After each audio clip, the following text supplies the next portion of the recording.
Welcome to our channel. If you haven't subscribed yet, subscribe and activate the notification bell so you don't miss any of our spooky stories.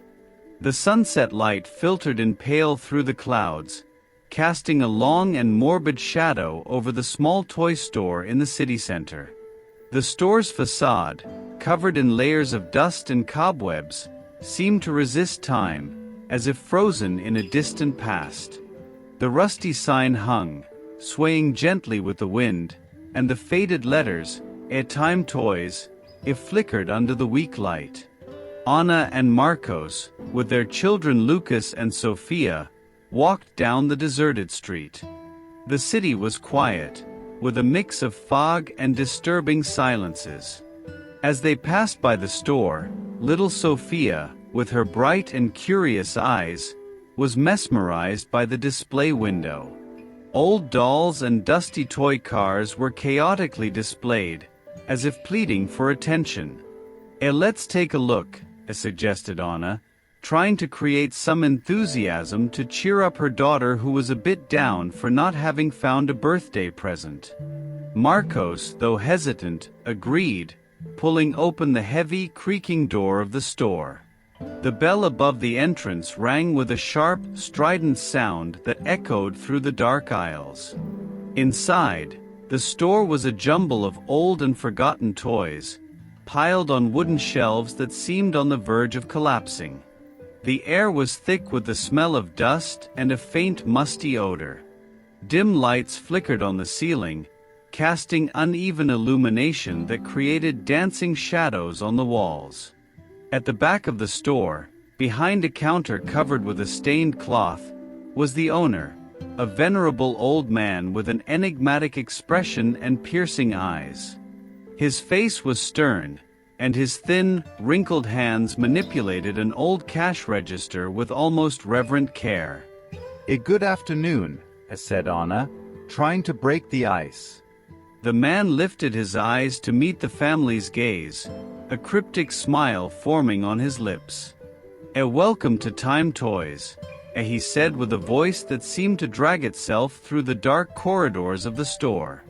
Sophia was drawn to a shelf in the corner, where an old doll with disheveled hair and a dusty dress was displayed. Her eyes sparkled with a mixture of fascination and a hint of apprehension. The doll seemed to have its own aura, with an almost unsettling expression, as if it were watching every move the girl made. You have good taste," the man said, observing Sophia's choice with a look that bordered on malicious. That doll has a story." Anna and Marcos exchanged a glance. She's perfect," Anna said, forcing a smile. How much is it?" The man hesitated for a moment, as if calculating something more than just the price. Take good care of her," he murmured, handing the doll to Sophia. She has a peculiar way of adapting to new homes." With the doll in hand, Sophia smiled brightly, unaware of the weight of the words she had just heard. The family left the store, the bell tinkling one last time as the door closed behind them. The old man remained behind the counter, watching them leave with a look that seemed more a mark of warning than a simple goodbye. The Time Toys store fell silent again, the only movement being the weak flicker of the lights and the distant sound of the family's footsteps fading away down the street. The house was enveloped in an atmosphere of excitement and anticipation when Anna and Marcos arrived. The smell of baking cake mingled with the light, floral aroma of the fresh flowers Sophia had received as a gift. The small living room was lit with a soft light, casting a cozy warmth that contrasted with the cold, misty weather outside. Sophia, with her eyes shining with anticipation, unwrapped the gift with almost palpable fervor. The old doll, still wrapped in tissue paper, was revealed slowly. Its faded linen dress, though a bit worn, seemed to retain a certain vintage charm. Sophia's eyes widened with joy as she saw the toy, as if it had been calling to her all along. With a broad smile, she cradled the doll in her arms, stroking it gently. However, as the night wore on and the shadows stretched across the house, the atmosphere changed. The lamp's light cast a flickering glow on the doll's face, making its eyes seem to shine with a sinister intensity. Sophia placed it in the corner of her room, next to her bed, and went to the table to play with some of the other toys she had received. As the night deepened, an unsettling silence took over the house. Anna and Marcos were in the living room, trying to relax after a long day, but a sense of unease hung in the air, like an invisible cloud gathering. The occasional sound of footsteps upstairs or the creaking of the house beams broke the silence, but there was nothing they could point to as abnormal. Sophia, however, couldn't sleep. She tossed and turned in bed, hearing low whispers that seemed to come from the corner of the room where the doll was. The doll, in her semi-dark vision, almost seemed to move every time she blinked. The shadows cast by the streetlight made the doll appear to be in constant motion, as if it were stretching and contorting in impossible ways. Finally, Sophia decided to get up and check the doll. She approached with hesitant steps, her heart racing faster than usual. When she touched it, the doll felt cold and somewhat stiff, very different from what it should be. Still, she placed it back in the corner and went back to bed. However, as the clock on the wall ticked on, even stranger things began to happen. Lucas, who was sleeping in the next room, started to move restlessly, waking with an uncomfortable sensation. He heard a faint creak, as if something were crawling on the floor. When he went to check, he found Sophia's doll in the middle of the hallway, its eyes seemingly turned to stare into his room. Fear and confusion began to seep into the house, but no one was willing to admit what was happening.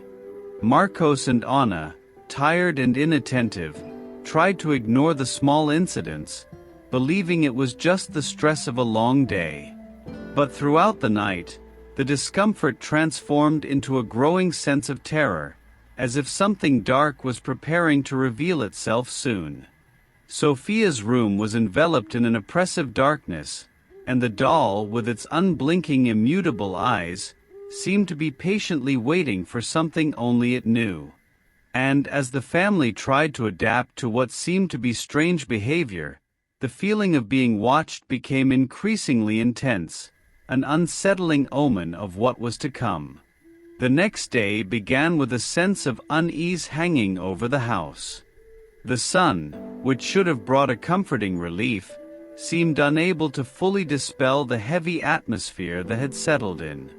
Anna and Marcos were trying to return to normalcy, but a subtle tension permeated every movement and every glance. Sophia was especially quiet, as if she were carrying a heavy secret. It was on the afternoon of a muggy Saturday that Anna decided to visit the Toys of Time store. She was determined to find out more about the doll's history and why the store had caused such a feeling of discomfort. Summoning a courage she didn't know she had, Anna walked to the same place that, the day before, had only been a point of curiosity. Upon entering the store, the environment was unchanged, with the same smell of dust and old wood. The store owner was behind the counter, examining a collection of dolls with an absorbed look. Anna hesitated for a moment before approaching, her heart beating faster with each step. Hello, Anna began, trying to keep her voice steady. I came here because something strange happened with the toy I bought yesterday. The doll that my daughter chose. Could you tell me more about it? The man lifted his eyes, and an enigmatic smile formed on his face. He seemed to have been expecting this question. Yes. The doll. It has a very special story, he said, his voice carrying a tone that mixed disdain with a hint of mystery. and my entire store has stories. Some are darker than others. Anna watched him with growing apprehension as he continued. This doll, in particular, is one of the most remarkable. It belonged to a girl who lived here in the city a long time ago. Unfortunately, this girl had a tragic and unjust fate. The store owner began to describe a series of dark events involving the doll. Children disappearing, desperate mothers, and a series of inexplicable incidents. He spoke of a curse that clung to the toys, an energy that fed on sadness and pain. Anna felt a chill down her spine. So, what's happening with the doll now? Why is it behaving this way? The man looked at Anna with a penetrating gaze. Dolls carry the spirits of children who were unjustly taken from their lives. They seek new victims, new homes where they can continue their cycle. Your daughter, she is in danger. The shock was overwhelming. Anna turned to leave, her mind spinning with what she had just heard.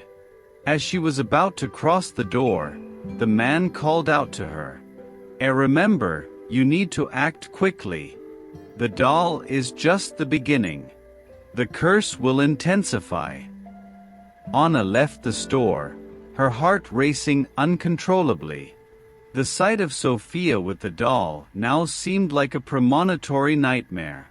Each step towards home felt like it weighed tons, the sense of urgency and terror guiding her. When she arrived home, the situation had become even more sinister. Sophia's room was in complete chaos, toys scattered everywhere, and the doll was at the center of the mess, with its fixed eyes and disturbing expression. The atmosphere was charged with a palpable tension, and Anna knew she needed to act quickly. The house was now shrouded in an oppressive darkness. The feeling that something malevolent was about to reveal itself was almost unbearable. Anna felt a chill as she realized that, while trying to understand the curse and protect her family, the real horror was just beginning to unfold. Twilight advanced, and an unsettling feeling took over the house. The deep silence, broken only by the whispers of a night that seemed to stretch endlessly, filled the rooms. Anna and Marcos were in the living room, their conversations about how to deal with the situation sounding empty and distant. The fear was palpable, as if the house itself were absorbing their anxieties. Sophia was in her room, surrounded by toys that now seemed to have a life of their own. The doll, however, occupied a prominent spot, strategically placed in the center of the room. Its eyes seemed to follow every movement of the girl, and its presence was disturbingly dominant.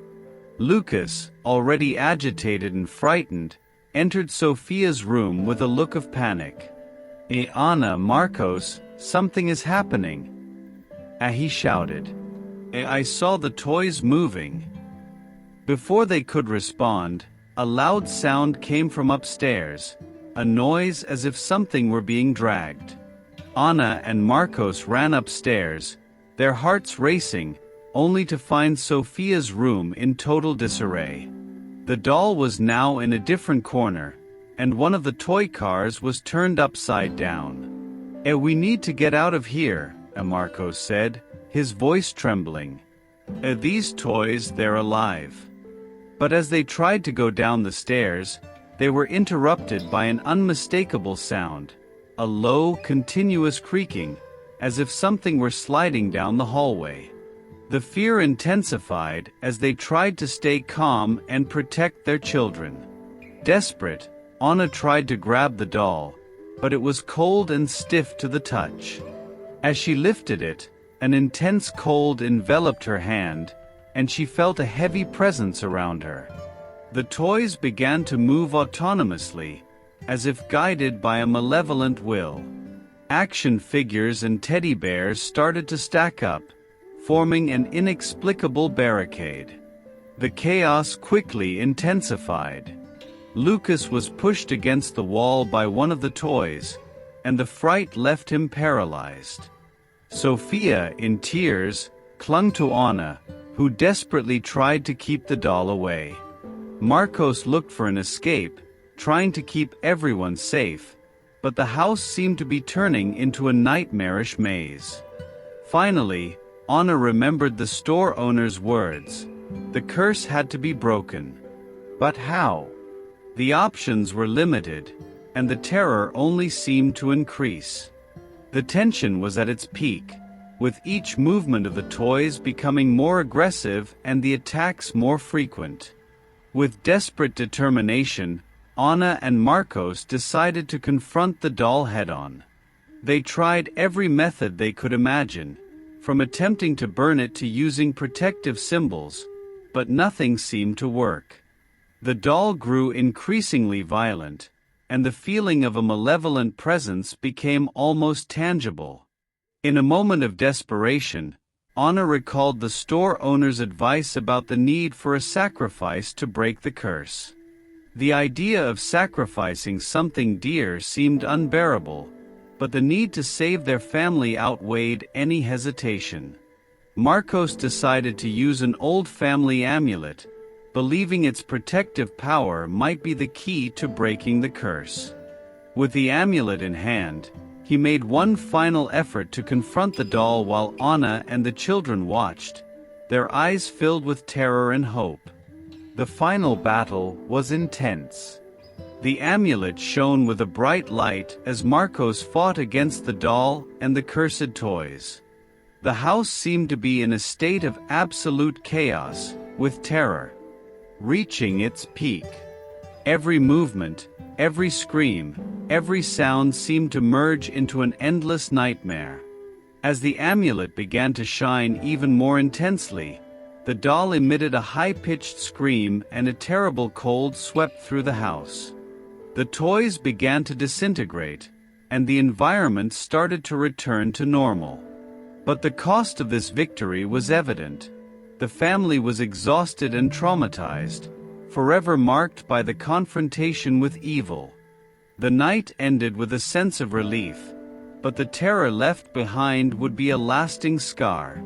They had survived, but the price was the awareness that for a brief moment, they had faced true terror. The first light of morning began to appear on the horizon, but the terrible night still seemed etched in Anna and Marcos's eyes. The sun, which should have brought a new beginning, only seemed to highlight how devastated they were.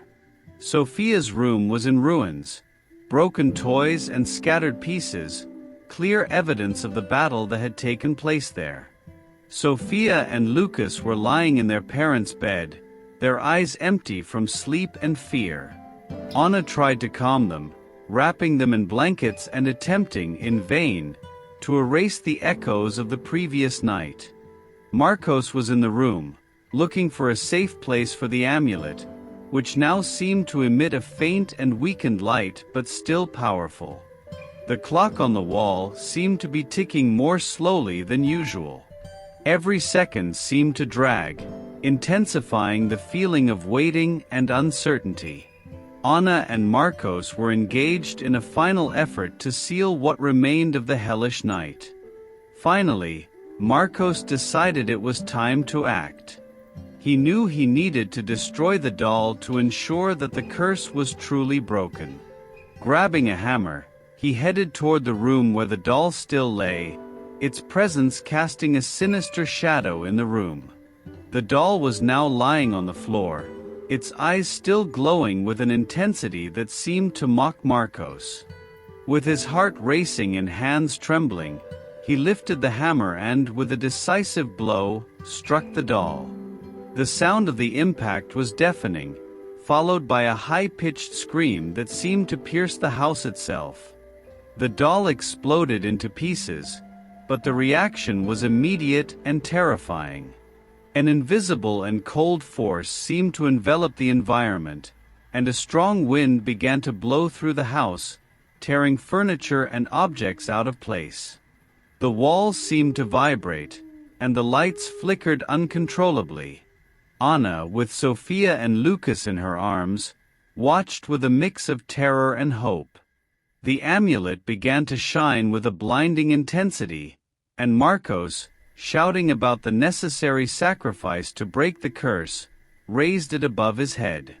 The amulet's glow enveloped the house in intense light, and a feeling of relief began to replace the terror. The malevolent forces seemed to dissipate, and the presence that had taken over the house was gently pushed out. The wind stopped blowing, and the lights returned to normal, leaving a profound silence in its place. The battle was won, but the cost was evident. Marcos, with his face marked by exhaustion, retreated to the living room where Anna and the children awaited, their eyes filled with tears and gratitude. The amulet had fulfilled its role, but the house was still marked by the scars of the fight. As the family tried to make sense of what had happened, the toy store was permanently closed. The owner vanished, and the townspeople were left with a mystery that would never be fully explained. The family was finally safe, but the feeling that something evil was still watching them persisted. They tried to return to their normal lives, but the memory of the cursed store and the battle with the doll became a nightmare that would never be completely forgotten. They were safe now, but the shadow of that terrifying night would always remain with them, an eternal reminder of the terror they had faced.